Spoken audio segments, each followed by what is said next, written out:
Today marks an exceptional day. The time has finally arrived.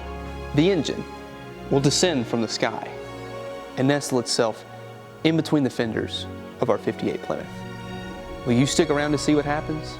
I think you should. Today we have a lot to do. The rear end needs to be gone through. We got to do a whole lot of stuff to the back end of the car. The gas tank is disgusting. We got to figure out what to do with it. And I will not rest until the engine sits in this car. I will not. So I'm very excited. We have a ton of new parts that we have to go through today. So stick around. Now the big thing too, Roadsteration stickers. They're back in stock. We have plenty to go around. So make sure you order them. They're in the link in the description below. Get a t-shirt while you're there. And on top of all this, Moparty, September 16th or 18th. This car will be there, my Charger, my Challenger, all three will be there and having fun. So make sure you come out, and if you can't, there'll still be a video on the whole thing. But I really look forward to seeing you guys, and I hope you enjoy this video because it's going to be monumental to finally see this engine in the car. I cannot wait. So stick around to the end of the video, and I'll see you then.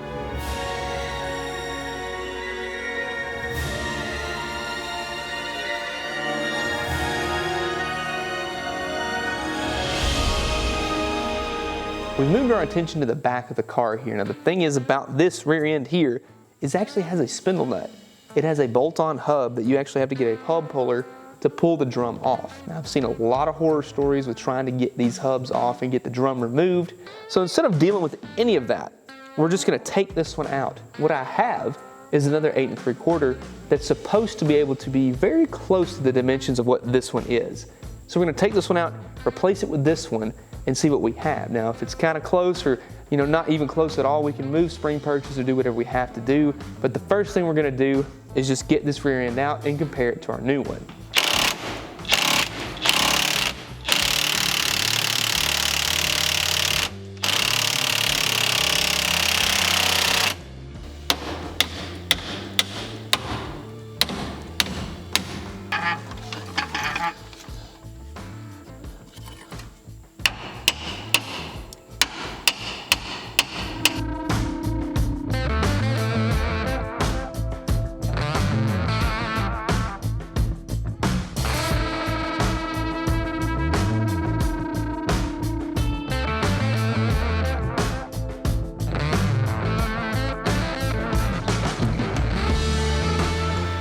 All right, we have the two rear axles sitting next to each other. Here is the old original axle, and there is the new one. Now the difference here is this is out of a 1969 or 70 Chrysler C-body. So what I've read on the forums, which you can get in trouble on a forum, is the spring purchase are supposed to be the same width. Just by eyeballing it, looking at it, that's lined up there, and that's lined up pretty much right there. I'm thinking that this rear end is going to be a bolt-on situation. The only difference I see are two different things. One of them being where the brake hose is located. On the original axle, it's right here, while on this one, it's right here where this tape is. So that's no big deal. We'll have to extend a brake line, nothing crazy.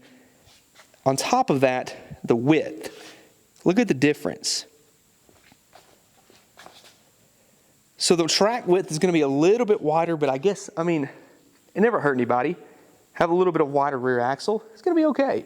Big thing here is that, with our tires, the way we have them, it's gonna push it out a little bit further, but I think it's gonna be okay. It's worth a try at least. Worth a try for sure.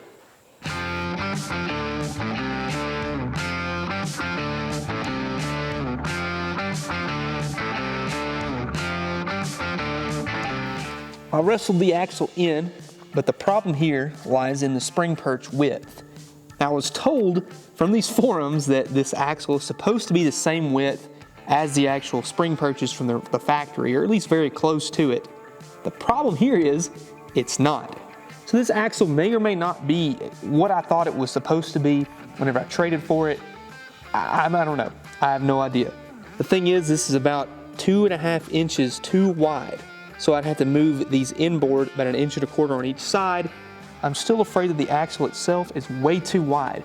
The thing about this one is that it's about 6 inches wider overall length compared to the original axle. That's gonna be a problem, especially running into right here on our wheel lip. The good news is I have a backup plan.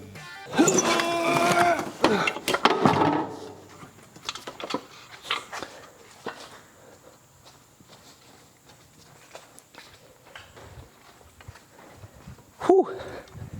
So I had to dig deep in the stockpile. And this is another 8 3/4, but this one is from an E-body, so like a Challenger or a Cuda.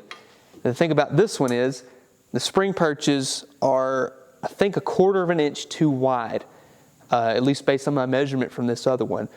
This should be close enough to where we can kind of wiggle it in and make it work.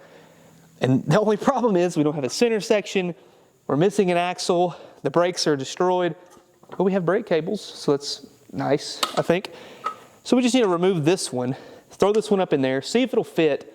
If it does, we'll move forward with this one because it just saves me the effort of having to, relocate spring perches. I don't mind to do it to that one, but after all that work, I'm just worried it'll be too wide. This one overall is only 2 inches wider, so you get an inch on each side, so it's not a bad deal.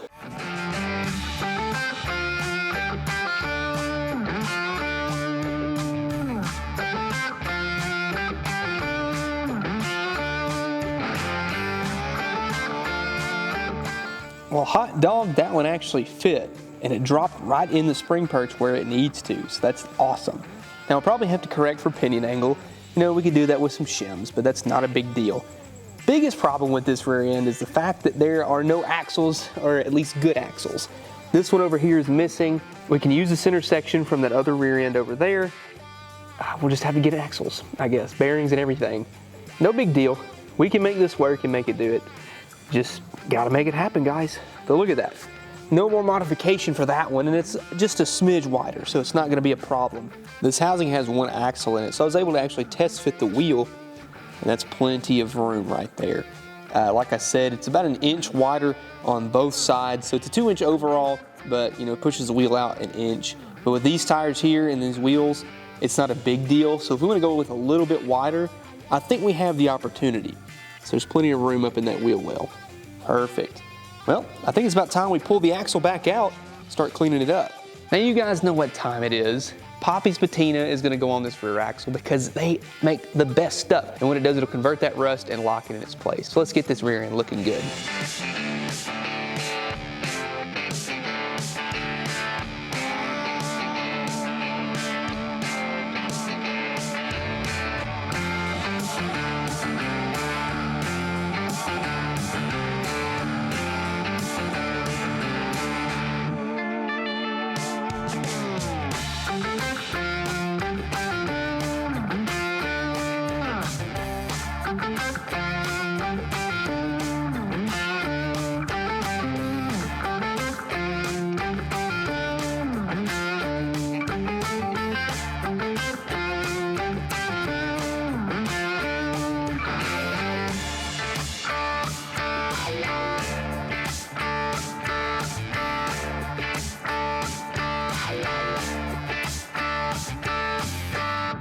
While I'm here, I figured now would be a good time to go ahead and remove the gas tank.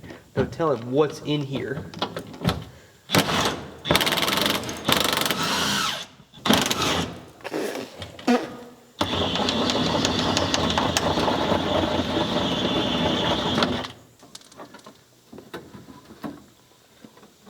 Oh wow, trunk floor looks pretty good underneath. I wish you could smell what is in this gas tank. It is bad. It is an original tank, and looks like the worst part about it might be right here, which that could be some of the floor as well. Underneath, you can see at least the metal held up where this mat was, but still, I mean, it's a solid tank. It's still all together, but I don't trust original gas tanks. And we could clean this. We could go through and actually make it look, nice on the inside. You probably can't see in there, but it's pretty gross. It's pretty bad inside there.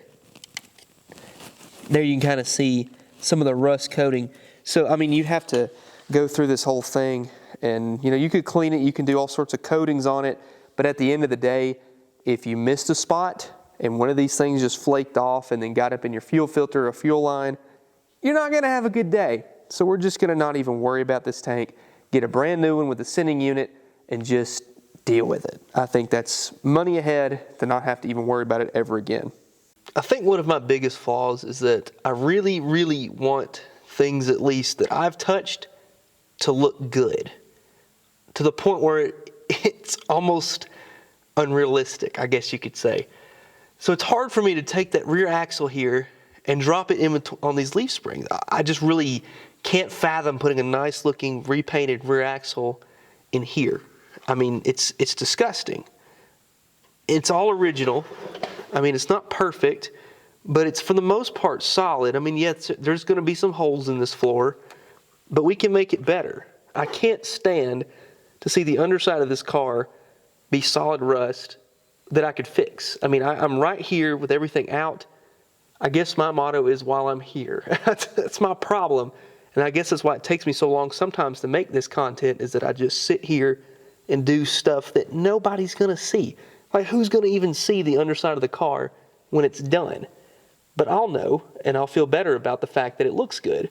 So while we're here, let's paint all of this with some Poppy's patina. We're going to clean it up a little bit, knock off some of that scaling and hard rust, and then we're going to paint it.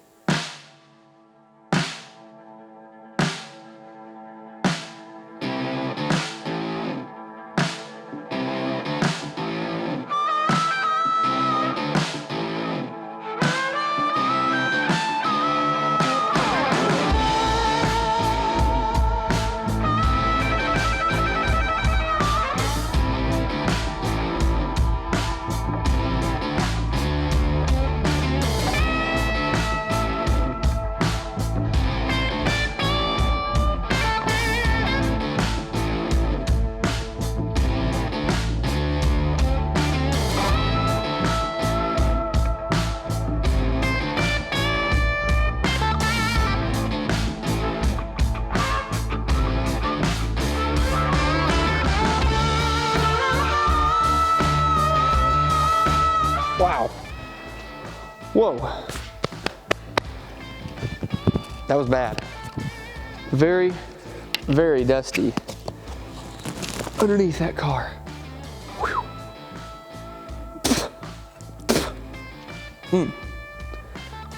So now that it's clean, I'm gonna get a drink of water and spray some cleaner and then some other stuff.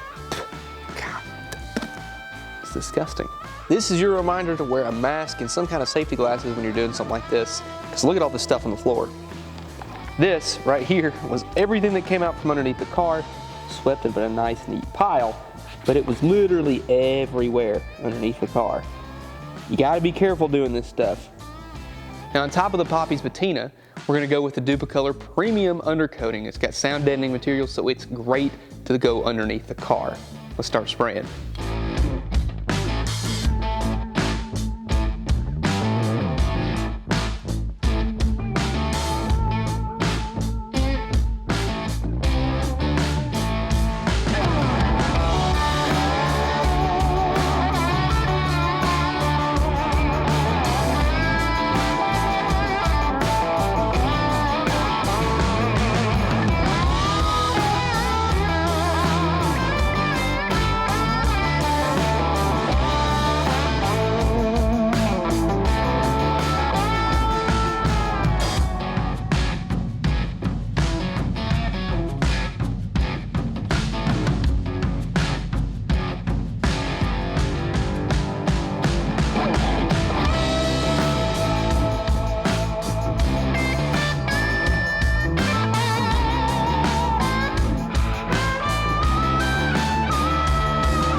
That was a lot of work, but all the paint is done. Look at that. That looks so much better. Now we do have to go up and do like the middle section here, but we at least got the back side of the car done, so we can at least put the rear end back in, and when our gas tank shows up, we can put that in as well. But that looks a lot better. You know, it's not perfect. It covered up some rust holes because, you know, we'll be able to fix it later, but it'll keep it from rusting any further. But now I say let's go ahead and put the rear axle in and see how it looks.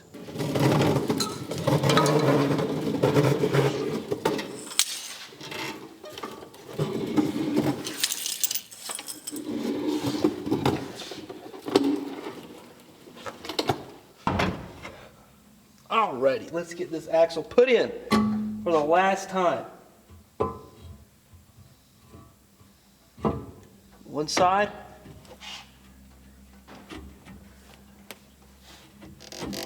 There's two.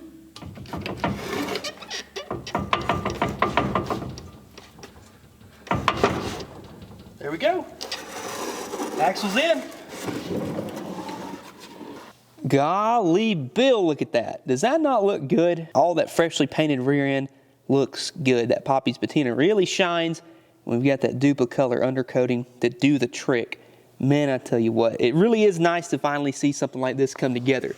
And on top of that, check out our new U-bolts. I mean, that's the original hardware right there. And all I did was clean it up, paint it, and pop it back in. So everything looks good. Shock plates are ready to add new shocks. I think that needs to be something else that we need to do and get something good. I want something that rides nice. Now all we have left on the rear end is to finish the brakes, get axles, center section in, but that's a big step in the right direction. And when our gas tank gets here, we'll be able to pop it back in place. This is the original brake line. It was the only supply line from a single reservoir master cylinder, and down here was a splitter. So there's no kind of proportioning valve or safety measure to make sure your brakes don't fail. All it does is split from left to right in the front, and then one going to the rear. That's it. So we're gonna fix that with this. Now when we did the disc brake swap, we got all of that from a Chrysler Fifth Avenue in a junkyard. While I was there, I grabbed this proportioning valve, brake lines going up to my master cylinder and brake booster here. I was actually able to make this proportioning valve work with the original brake lines. We had to do one adapter, but that's it. So it's pretty awesome. We can make all this work. Now we're actually probably gonna switch the brake lines out and make new ones for the car itself. That's no big deal. They're on the way, but I figured we could go ahead and mock all this stuff up while we're standing here before we put the engine in. So that looks really good. I'm excited for that. So let's clean all this up, get it nice and properly mounted. It's bolted in place, but now we're ready to actually have some brakes in the front. Probably the most important part of getting a car back on the road, especially when it's been sitting for this long. This car is 64 years old, and I don't want to mess with those old steel brake lines. Now these are from inline tube. They're stainless steel, pre-bent. Now I opted for this just to save time because, you know, bending brake lines is a very time-consuming process and to make it all look right. And these are all pre-bent. It's made specifically for this car here. So I'm going to swap out the original ones for these because, like I said, I don't want to play around with making brakes last option. We got to make sure we can stop better than when we can go. So that's the most important for me, because in a situation where things get hairy or things kind of get out of control, you got to be able to stop the car, because if you can't do that, you don't need to drive it.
Well, there you go.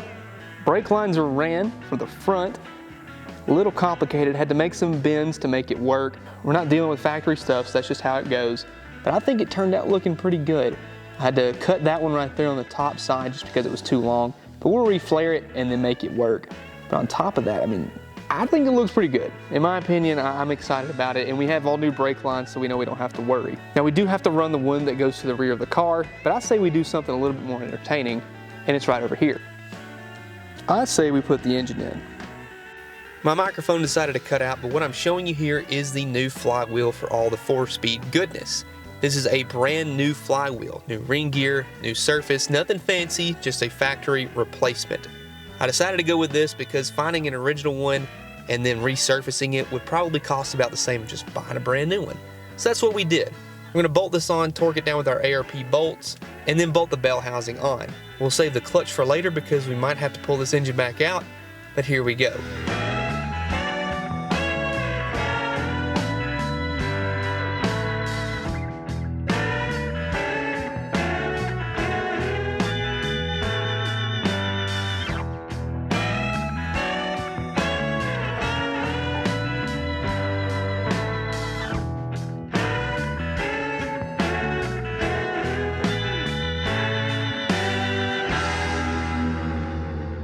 This is the moment we have all been waiting for. Look at that engine sitting in there. Does that not look beautiful? That silver and that black, God, that pops. I'm so excited to see this thing finally making progress. We're going in the right direction. We still have to make sure that the engine is like actually tilted the right way. It's sitting a little bit like this way right now because this header's hitting this upper control arm, but we can adjust that because we actually had it sitting in there pretty good earlier with the test engine. But wow, that silver really, really pops. Everything dropped right in place. Our air cleaner fits, the carburetor fits. Man, it looks good. I cannot believe how clean all that looks. I'm so excited. Finally getting to see the engine in there for the first time. That's like, it's breathtaking. All that hard work is finally paying off. Now we just got to finish it. We just got to get to the last bit of the race. We need radiator, all the front accessories, but hey, it's in there. I'll tell you what, this thing looks pretty good, don't you think? We got the rear end all cleaned up, all nice and neat, bolted back in place. We get a little bit done here and there, but we just got to finish it up. Engine is in the car. That is monumental. I cannot believe that it looked as good as it did. And I'm so excited to finally get some progress on the engine going. Now, if you guys want to see more, make sure you like, make sure you subscribe, turn on those notifications so you don't miss more updates on this car. September 16th or 18th is Moparty, and it is coming up very quick. We have to get this car done. I can't be painting underneath the car for much longer. I really got to get this done. But we made a lot of progress today. We've had a lot of good stuff happen today. So thank you guys for sticking around to the end of the video. Make sure you order your Road Restoration stickers. They're down in the link below. You guys literally bought out all the stickers I had, and I had to go order more. So that was awesome. So thank you guys for that support, because all the money that comes from those stickers and anything you buy from my store goes directly back into these cars. I mean, every bit of it goes into supporting, making sure these cars go back on the road for a road restoration. So thank you guys for watching. Thank you so much for being here, because without you, none of this would be possible. I mean, this whole shop, every car you see in here is thanks to you. You guys make this whole channel work. Without you, there would be no channel at all. So I appreciate you guys. Thanks for the support. Thank you for being here, and I'll see you in the next one.